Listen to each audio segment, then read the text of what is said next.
Have you ever thought about what makes a house a home? To some people, it is about expensive furniture or big, shiny windows. But to me, it is the smell of burnt toast in the morning and the sound of a leaky faucet. It is about the small things that happen every day. I live in a small apartment with my grandfather, Silas. He's 80 years old now. He has a memory like an old library. Some of the pages are missing, but the stories inside are still beautiful. Every single morning, routine is exactly the same. I wake up, walk into the kitchen, and see him sitting there. I say, "Good morning, Grandpa. Did you sleep well?" He always looks at his empty coffee mug and smiles at me. He says, "I'm just waiting for the rain." Uncle Joe. I am not Uncle Joe. I am his grandson, Leo. But I never correct him. Not anymore. I do not want to make him feel confused or sad. I just want him to see a friendly face and feel safe. I make him a fresh cup of coffee, and I toast 2 slices of bread. I put them on the table and say, "Here you go, Grandpa. Watch out, it is very hot." He takes a slow sip and says, "Thank you, young man. You have very kind eyes." Our home is full of old things that tell stories. There is a broken piano in the corner. Nobody plays it, but we never move it. There is a big yellow chair that smells like old books and peppermint. We do not have a lot of money, but we have plenty of time. I spend my days taking care of him. I fix old clocks on my workbench. Sometimes my friends call me and ask, "Leo, don't you want a real job?" They say, "Don't you want to travel and see the world?" I look at my grandfather sitting by the window. He is just watching the birds. I tell them, I am already exactly where I need to be. But lately, things have been a bit different in our quiet home. Silas has started looking for something in the middle of the night. I hear him walking through the hallway with a flashlight. He whispers a name that I have never heard before. He looks under the sofa and behind the curtains. I follow him and ask, "Grandpa, what are you doing?" It is 3 in the morning. He looks at me with big, confused eyes. He says, "Leo, I lost the key. I cannot find the key to the red box." I ask him, "What red box, Grandpa? What is inside it?"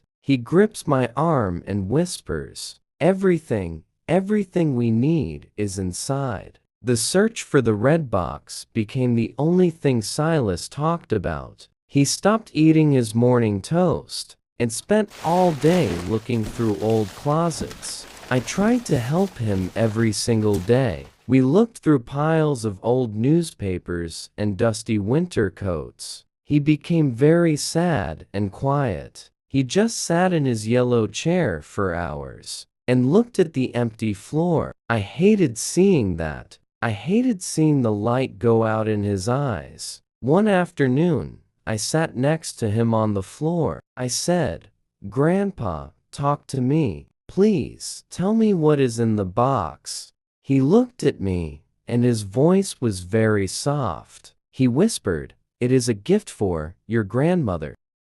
I promised to give it to her. My grandmother passed away 10 years ago, but in his mind, she was still here, just in the next room." He said, "I saved every penny I had. I bought the diamond ring she always wanted." I felt a lump in my throat. I felt like I was going to cry. I realized he had forgotten she was gone, but I also realized how much he loved her. He said, "I must find it, Leo.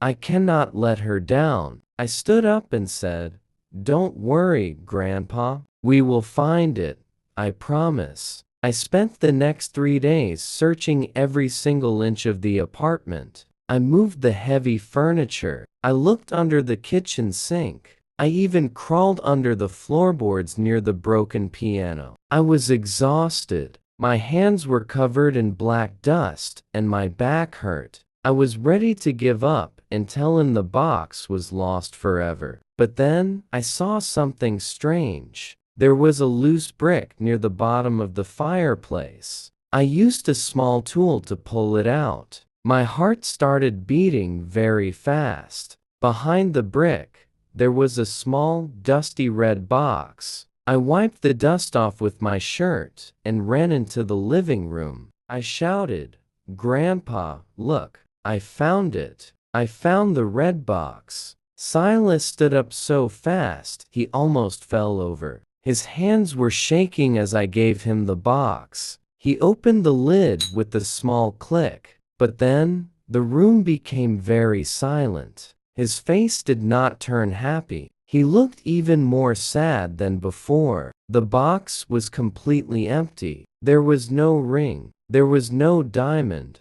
There was nothing at all. He started to cry. It was a soft, broken sound. He sobbed, "I lost it, Leo. I lost the only thing that mattered." I grabbed his hands and tried to comfort him. I said, "It is okay, Grandpa. It is just a ring. We can buy another one."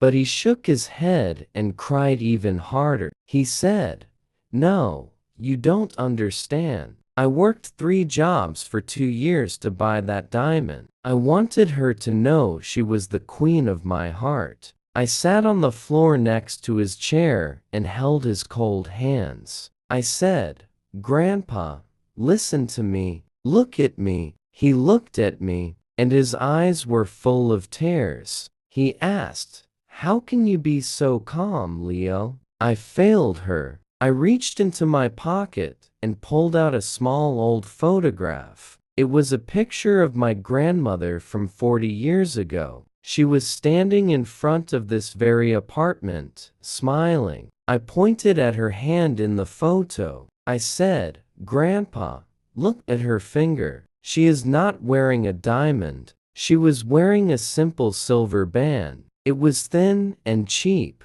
Silas looked at the photo, and his crying slowly stopped. He asked, "Where is the ring? Where is the diamond I bought?" I said, "Grandpa, she told me the story before she died. She told me that you came home one night with that red box. You showed her the diamond, and she cried because it was so beautiful. But that was the same year my mother got very sick. The hospital bills were huge, and we had no money to pay them." I looked into his eyes and said, "You sold the diamond to save my mother. You sold the gift to save a life."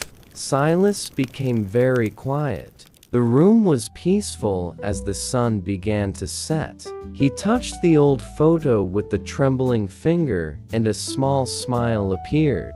He said, "Oh, I remember now. She kissed me and said I was her hero." She told him that the empty red box was more precious than any jewel. It was a box full of sacrifice. It was a box full of love. I nodded and leaned my head against his knee. I said, "You are my hero too, Grandpa." He looked around our small, messy apartment and took a deep breath. He said, "Leo, I think I am ready for that toast now." I laughed and stood up. The sadness was finally gone. I said, "Coming right up. Do you want extra butter?" He shouted, "Yes. And turn up the radio. I want to hear some music." We spent the rest of the evening talking about the old days. Our home was not perfect, and Silas still forgot things sometimes. But it did not matter. A home is not built with diamonds or expensive things. A home is built with the things we do for the people we love. Time takes away our memories, but it cannot take away our love. I held him tight, and I knew we were exactly where we belong. Everything we needed was already inside these 4 walls. Is there a special object in your home that tells a story? Maybe an old watch, a faded photo, or even an empty box? Tell me about it in the comments. I'd love to hear your story.